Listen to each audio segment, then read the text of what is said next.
God.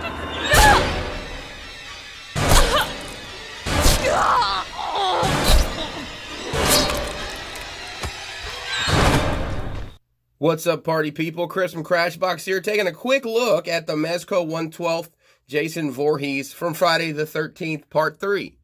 I need to be transparent that I have never seen this movie nor any of these movies. I obviously am familiar with the character from just being a person alive in the world. But, yeah, it looked pretty cool, and I got some of these in wholesale, and my buddy Dave, Energon Addict, was gracious enough to let me look at his before I ship it out to him. So let me see if I can break it during this review. Let's take the axe out of his hand. We're going to go over accessories in just a bit. So the figure itself is very well done. It is, first thing people probably want to know, it does have double jointed elbows and knees, which is refreshing. I know the last couple figures like this, I guess they're horror stuff, hasn't necessarily had the articulation everybody wanted. But this guy is pretty articulate. You're really just kind of limited by his clothing on what you can get done. He comes with 3 of these kind of, I'm going to get you hands.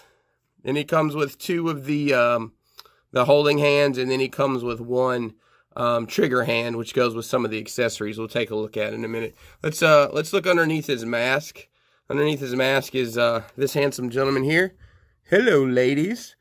You know, I don't know his backstory. I'm going to imagine that maybe he got beat up by a bunch of bullies when he was trying to play with his action figures. Let's just go with that. I don't know, plenty of people love this series, and I'm excited that they're getting such a good figure. So let's put his mask back on, because I don't think anybody wants to see that. All right. So the tailoring on the clothing is well done as well. The shirt is not removable. It does have, I think they're just maybe like printed buttons on his shirt. Same with these pockets. But it does fit him very well for his kind of odd physique, which we'll get to that in a minute.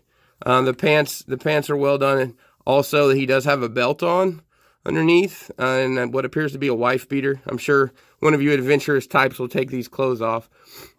He does come with an additional head sculpt, which is pretty much the same.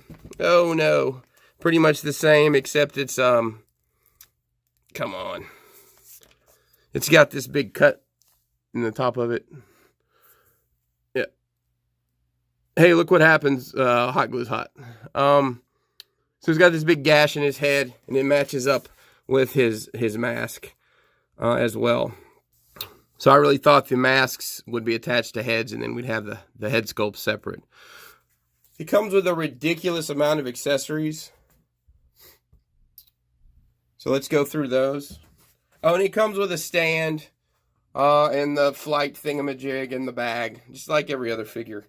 I didn't even take it out. So first thing you get is an axe with a blood detail on it. It's got maybe a little bit of a black wash. You get a bloody pitchfork, kind of the same thing. The blood is, I don't know, maybe a little too bright of a red for my taste, at least. You get a bloody machete.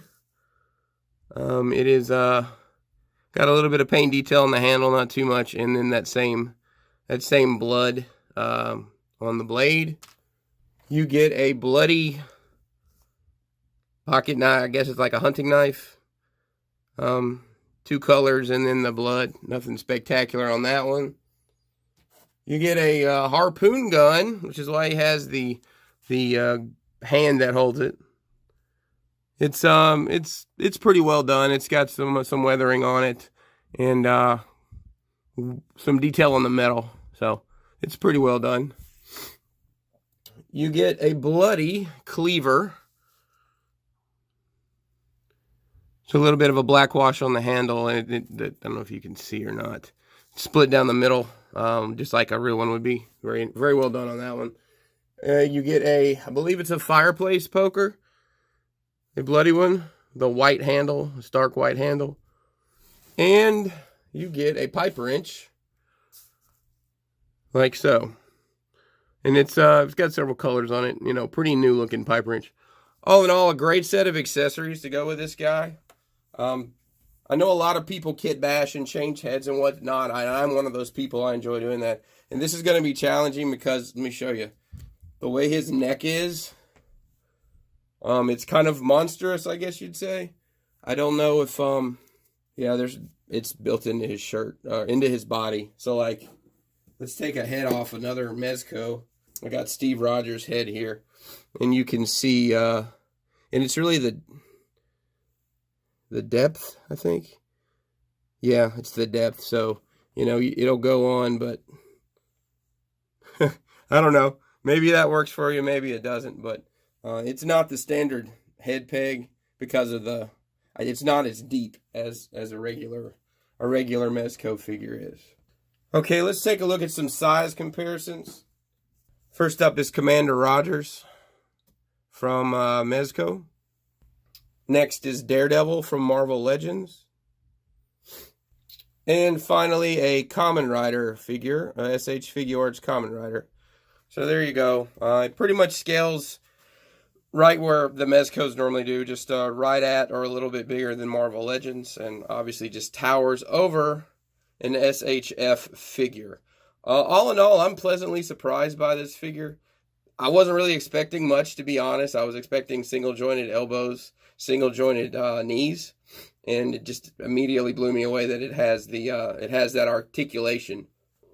All in all, if you're a horror fan or a fan of Friday the 13th or a fan of Jason, I don't think you can go wrong with this. I have never looked at the NECA ones, so I don't know much about those. But, you know, Mezco is, in my opinion, last year had some questionable releases.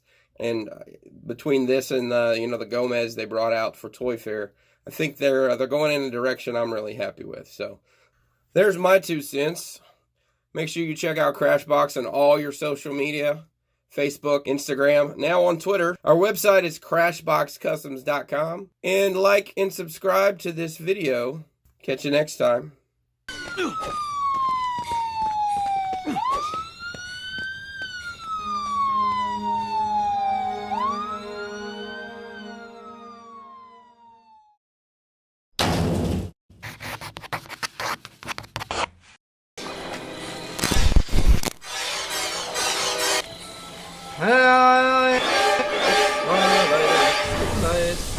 Auf, da Bikini, warte!